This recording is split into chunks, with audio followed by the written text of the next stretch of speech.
check this out. As I play the Hove beat, ho. Quake Matthews in the building. What's up? What's up? What's up? Taking subliminal shots already because he knows I like Nas, so he's leading in with the Jay-Z beat. We're gonna talk about that too later though. We won't lead off with that one. You know? Interview will be over after 30 seconds. Yeah. You know? I'll get up and leave. I swear, Smooth. Yeah. All right. So first of all, you know the new album, Rap Music, is coming out. Well, when is it actually out? It's out January 30th. So, like the day of the release party? The day of the release party, yeah. Which is different than I've done from the past, because usually I did the release party like a month later, so it's like everyone would know the songs coming into the party, but this is going to be the first time they hear the songs like going into the party, so it's a little different. I think it's going to be dope. And can you tell people about the release party and all that? Yeah, it's coming up. It's January 30th. It's at the Carlton. I got a young cat opening who I just stumbled upon online, and I was really feeling this shit. His name is Pretty Boy Coov, so he's going to do a set. He's going to open up. We got Ivy spinning all night, and it's going to be crazy, man. It's a real small venue, so I feel like it's going to be really intimate, and it's going to be just a dope type of atmosphere. I think the actual capacity is like 196 or something, and there's like 270 confirmed on Facebook, so get there early, I guess what I'm trying to say, and make sure you get in. You know, I think you were on here before, and I think there was actually maybe two other titles that I thought for the album you were going to call it Fine Wine and then Sauvignon Blanc or whatever. Yeah. Why did you settle on Rap Music? To be honest, like the Fine Wine thing, there's some things that would have made it on there that are on this album, but I kind of sat down like probably 3 months ago, and I was like, all right, the album's done, let me pick the album. And it didn't feel right. Like it wasn't, I don't know. I was kind of going through a crossroads where I was experimenting with different stuff, where my producer and engineer Corey is an EDM guy. Yeah. You know, I kind of did the Summertime Wind, kind of had another couple joints like that. And I was really discovering, like, should I go this lane? But I feel like now, more than ever, people want to hear the stuff that I've been doing all along. It's just that time. People want to hear some real lyricists. They're sick of what's going on. So you know, it's like I do my thing all these years, and then finally, when the world's ready and they want this type of music, I go and switch to pop. Like, I can't do this. I gotta bring it down to the basics, and that's pretty much that. We'll talk about the album in a sec, but let me just get bare basics. Let's say someone's listening and hearing you for the first time doing an interview or anything. So, you know, what part of Nova Scotia do you represent? I'm from Fairview, Halifax, Nova Scotia. Okay, and like, what did it mean to you to, you know, grow up in Fairview? You know, did it influence you musically, your lifestyle, whatever? Yeah, I just think with Fairview, it was like, you know, there was like, it's like two different walks of life sometimes. Like my little side street where I grew up in like just a house, a small house, like two loving parents, you know what I mean? Yeah. Like I was a pretty straight edge kid, never had any trouble with the law or anything like that. But it's like down the street and up the street and just scattered all over. There is that side of life. So I feel like I kind of learned how to relate to both different walks of life, and it just... I've always had that in my music where I was like, I want to walk this fine line where it's not too far one way, not too far the other way. So it's like somebody from the hood or whatever can feel it and they don't say it's too soft, or somebody from the suburbs is not like, this is too hard. They can relate. It's just, I think, a vague human emotion that any human can relate to. And I think I'm very successful at pinpointing that type of stuff and just making it relatable to a wide variety of audience when certain people have their thing they do, and it's, you know. You sent me this one song, and I'm glad it made the album. So as we were talking about that, Picket Fence, can you tell people about that song? Yeah, I was originally gonna call it Malcolm in the Middle.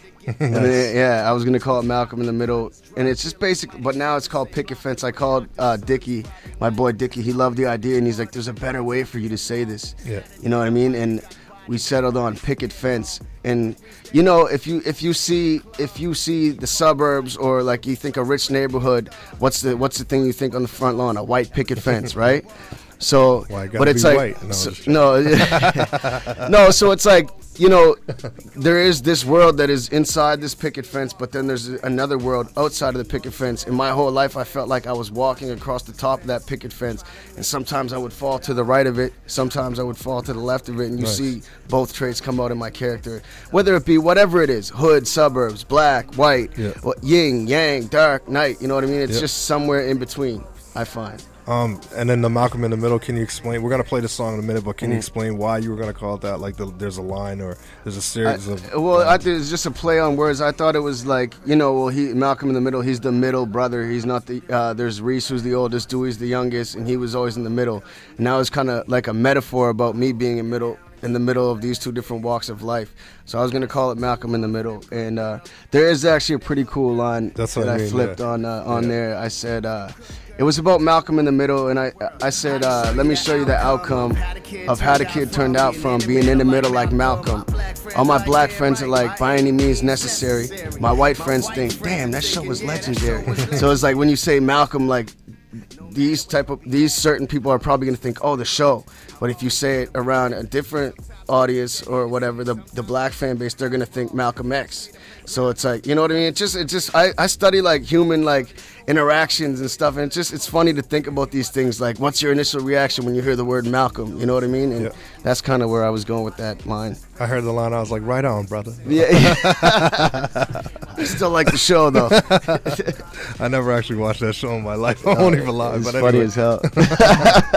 I gotta go back and check it. Who produced that? Yogi. Nice. You don't hear it on the beginning. Yogi on the beat. Okay, I was like, I got to keep that in there. Nice. I meant to ask you, where did you record most of the album? I did the whole album at TMG Studios with Corey LaRue. Corey LaRue is the engineer, great engineer. And we just had a working relationship for a couple of years. So he kind of knows what I want on my vocals and just, the type of effects that I want. And it's just comfortable. It's a real quick process. It's good.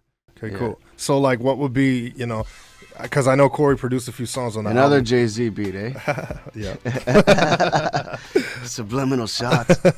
But what, like, say, did you guys, like, come up with the songs together? Was it, like, he already had the beat and you said, oh, I got an idea? I would say just different things. Like, Corey, I don't know how many he produced on there, how many it made. But there was, like, certain ones where we just go in with nothing. And it would be, like, me, Dylan, and Corey. And just create these songs. And I don't know, anytime it's me, Dylan, and Corey, I find it comes out crazy. So there would be that times, and then there'd be like just times where I'd get beats from other people and I would write them at home and just go in and do it there. I guess, I don't know, it's all over the place. I didn't have one set method, I guess, for this album. Who is Dylan? Dylan's a musician. He's in a band. They're called Port Cities, but they got a real dope band, dope musician, man, and it's just a pleasure to work with him. Yeah, he's on, I think, 3 songs. Nice. Because one of the songs we did last minute, it was the "Love Me Anyway." Because I was like, Tone Mason, I usually work with them, and I didn't have them on this album. So he sent me a beat like last week, and I was like, all right, we got to get this on there. And Dylan happened to be there, and I think Carlton Stone was in the studio, and they helped me write the hook and stuff like that. So, and that actually ended up being one of my favorite songs. So we've been playing the "Throw Me in the Fire" track on the show. Ever since you sent that. You came up, actually, I think, last year and dropped that song off.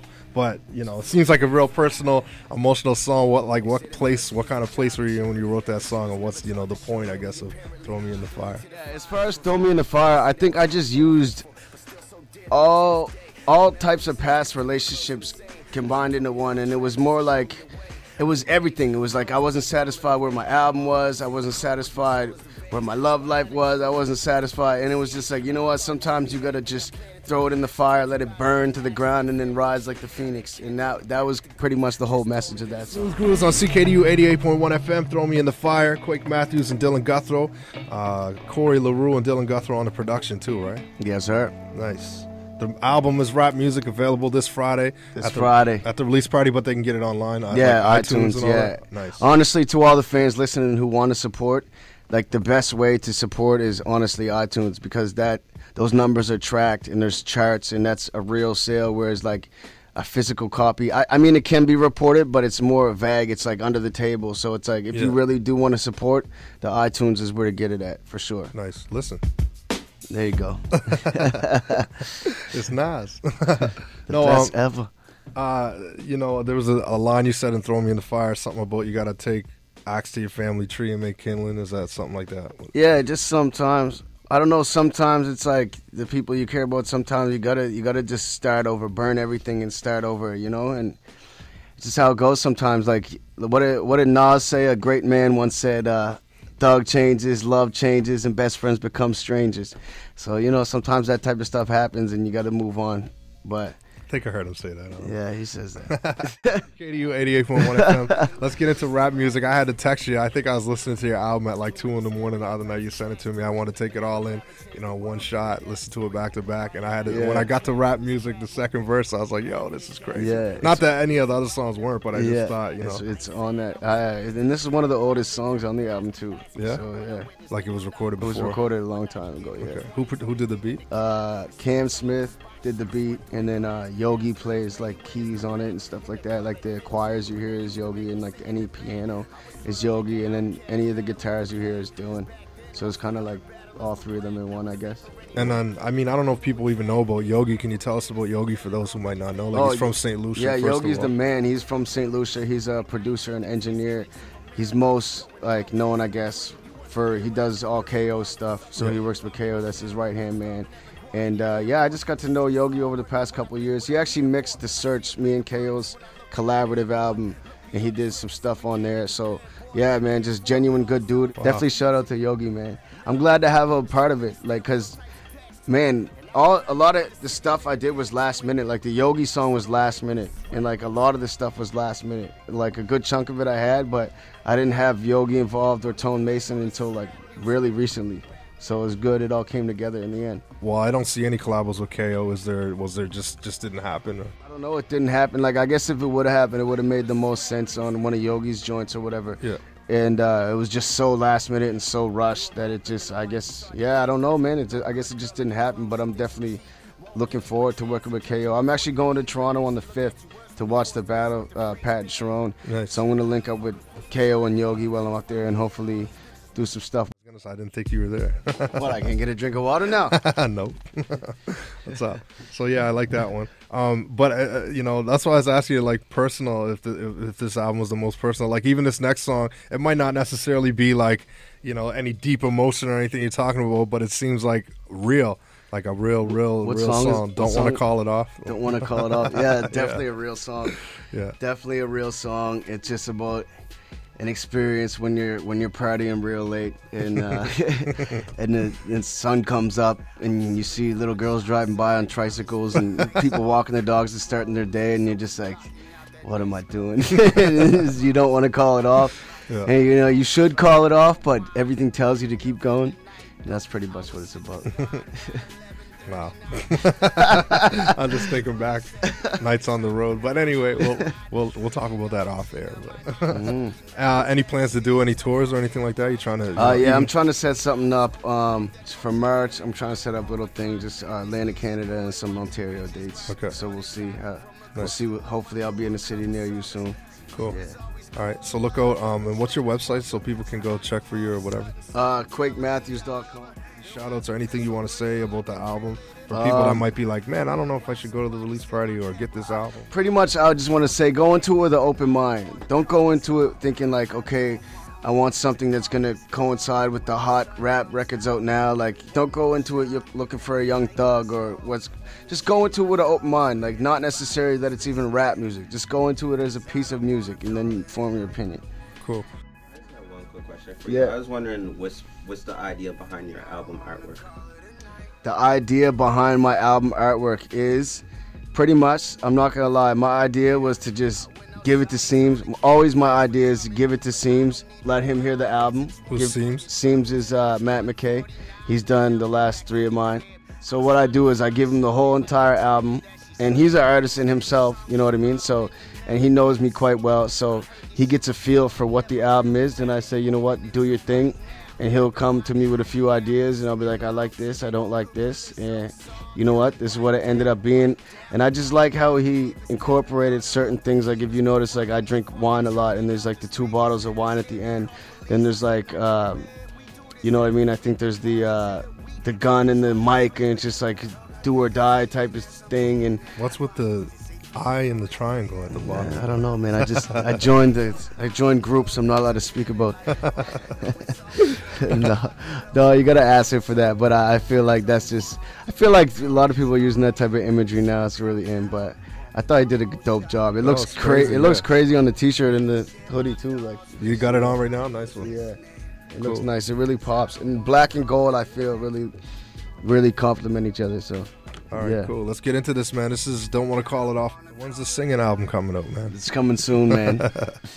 What do you think about, like, you know, I think I was asking J-Main, like, you know, artists like Iggy dominating rap, but like we know she's from Australia, you know, she might sound like she's from Atlanta or whatever, but she's from Australia, she's white, like, you know, it's not wrong with that, but it's just if you don't know her, you might not even have known that, you know what I mean, based on the sound, and a lot of people just say it's not authentic. Man, I started noticing that, like, there was the whole, like, the white thing is taking over, and I started noticing that before anyone in the rap game was, like, talking about it. Like, I was talking about it, like, 2 years ago. Like, look who has the hottest R&B song, Robin Thicke. Look who has the hottest rap album, or whatever, Macklemore. And it's just, like, and I may not listen to these artists, you know what I mean? But at the end of the day, it's the music business. So I think the record label's point of view is like, well, let's get somebody that looks like 80% of America and put them out there because they can relate to it and they're going to buy all these records. And at the end of the day, all they care about is profit. No record label cares about your personal life or your feelings or if you go to jail or whatever, or the damage you're doing to the youth of America by putting them on. All they care about at the end of the day is the dollar. And that's how it's always going to be. And that's why I'm going independent and saying what I want. Man, I had, like, I'm not going to say his name, but, like, there was a guy from he hit me up probably like 2 months ago, like the VP A&R at Warner Brothers, one of the guys from Warner Brothers, and hit me up. And he's like, send me some music. I sent him some music. And he comes back, and it's like, you know, this guy's just like a friggin' 60-year-old white man. And he comes back with this criticism, which is great. I'm glad you took the time to listen to it and everything. But he comes back with this advice that's just like, you don't even know what you're talking about. Like, what did he say? He's like, I think your verses need more lyrical content. You should try using more metaphors so people can relate to it. And honestly, like, don't even make an album. Just try to make a hot pop single that's going to go on the radio, that's going to bring you the money and everything.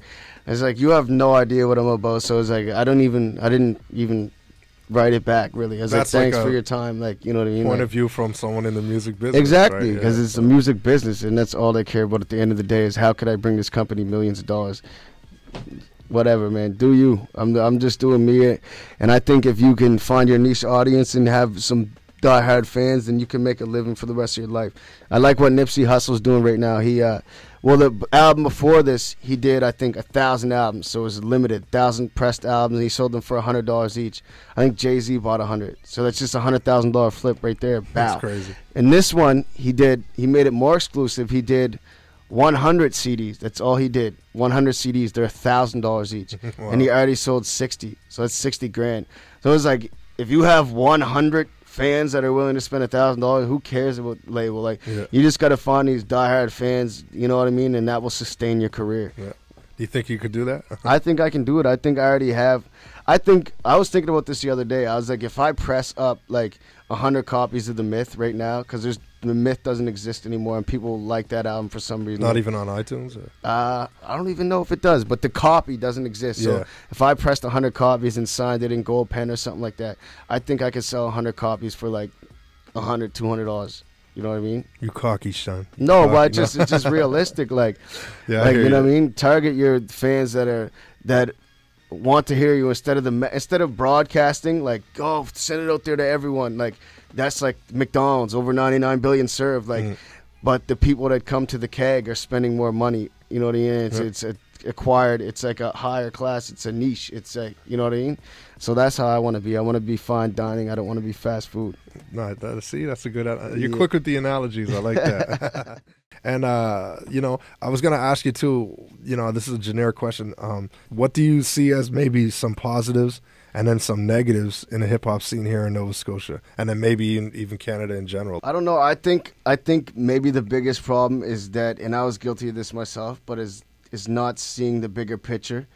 So it's like if you think, oh, someone dissed you, or you're worried about what this person's doing, and it's like, oh, well, no, F them, I'm doing this, and like whatever these like little rivalries are. It's like I was on a festival in Atlanta, and I went there, and like everything was just moving, boom, boom, boom, people selling CDs, going on 1,000 acts, and I was just like, you know what I mean? It's like they don't even know what Nova Scotia is. So it's like, what are we arguing about? Like, why are we arguing about an acre when the rest of the world is out there that we're competing with. You know what I mean? We're arguing over our city when our city is just the smallest fraction of the entire globe, and it just makes no sense to me. So I think that's one thing, like, see the bigger picture. And I just think, like, I don't know, man. Maybe we could work together more. Maybe we couldn't. But I think everyone's pretty cool with each other. Like, no one hates each other. You know what I mean? Everyone does their own thing, but everyone kind of supports each other. Whatever. I think it's all good, man. I just think, I mean, my own personal opinion, I'll put it like this. Sometimes the fact that everyone can do music, and that's great, my advice would be do it because you love it. So, like, you know, it don't matter what we might say about it. Hey, if you like it, you're just going to keep doing it anyway. But my point is, some people think, like, I'm just coming from, I guess, the point of view of being a DJ or, you know, doing the radio. And, like, some people, attitude is like, hey, I rap. Now play my music. And it's like, well, can I hear it? Like, what if it's not good? Or what if I don't like it? Or it's not that I don't like you. It's just maybe this one song isn't very good, or maybe you could get better at it. That's even why, like, I named the album Rap Music. It's because, like, I didn't want to be – I like – for the past few years, like, I didn't want to be labeled as rap music. It'd be like, oh, what do you do? Like, picture a girl brings me home to meet her father. Like, you know what I mean? It's like, oh, what do you do, son? I'm a rapper. It's like automatically there's like some sort of negative image, or maybe not now. Not negative image, but you're just thrown in this bucket with everyone else. And it's just like the guy that comes up to you and says, oh, I rap. Well, if I come up to you, it's like, oh, I'm treated the same way because I rap. So it's like I don't want to be labeled as that, and that's why I think I named it that. It's kind of an irony. But like, yeah, I think it's just overall music. Take it for what it's worth. There's folk singers on there. There's beats that are EDM inspired, a few little pieces, there's live guitar, it's just my feeling. So I think it's just overall just a body of work. Can you actually talk about the features? Like, who did you work with on the album? I got mostly singers on the album. I got Jordan on the album. I got Rhea May, who just signed to Sony. Congrats to her. Nice. Got Neon Dreams. They just signed to 36 Brick House. Congrats to them. I got Ghetto Child on there, bring it back to the old school. Haven't done something with him for a while. He's the only rapper featured on there right now. I got Imani. He's a dude from New York, real dope singer. He's on there. Oh, man, I'll play Love Me Anyway to end it. Play it. So it's called Second Guessing. This is one of the older songs, too. I think this is the oldest song on the album. Like, this song's almost 2 years old. This would have been like, say, if it was Fine Wine, this would have made it? Yeah, exactly. Definitely. Because that's what I was thinking when I heard it. But can you tell us about what it's all about? It's just about second guessing yourself, and everyone does it. And it's just that little voice in your head that you know you got to ignore and you should ignore and keep pushing forward to get where you're going. But there's always that one little doubt. Like, even me listening to this album back, it's like, I know it's a great body of work. I feel like it's my best work to date. But there still is that little pregame jitter, that voice, that second guessing thing, and that's what this is about, that little voice. Okay, cool. Let's get into it. CKDU 88.1 FM, Smooth Grooves. Second Guessing, Quake Matthews, Imani, and the rap music album drops. It's funny to say it, like it sounds like I'm being generic. The rap music album. That old rap music. It drops this Friday. Any last words before we get out of here? Any last words, man? I just want to thank anyone who's ever supported me, and the ones who've been there from the beginning, as well as the new ones, because it's never too late to catch on. But it means a lot, man. These crazy ideas that come into my head, I'm glad somebody cares about them and well enough to listen to them and respond back and relate to them. So just thank you to everyone who supports my music. And what do you hope people get from listening to your album? Like, what do you want to, when it's all said and done, what do you want people to say about rap music? I hope everyone gets something different. I hope they apply it to their life, and it might help certain people in different ways. So I just hope I hope it's enjoyable, for one, and I hope that it makes you think, no matter what song it is, maybe different songs for different people or different messages for different people, but I just want to open your mind and make you think, and at the end of the day, enjoy it. That's all. Cool. Love Me Anyway from Quake Matthews featuring Dylan Guthrow. Thanks to everyone for listening. Remember, each and every Sunday, locking in at 5 o'clock on CKDU 88.1 FM. Shout out to all those listening online, ckdu.ca. Stay tuned. Go Electro up next.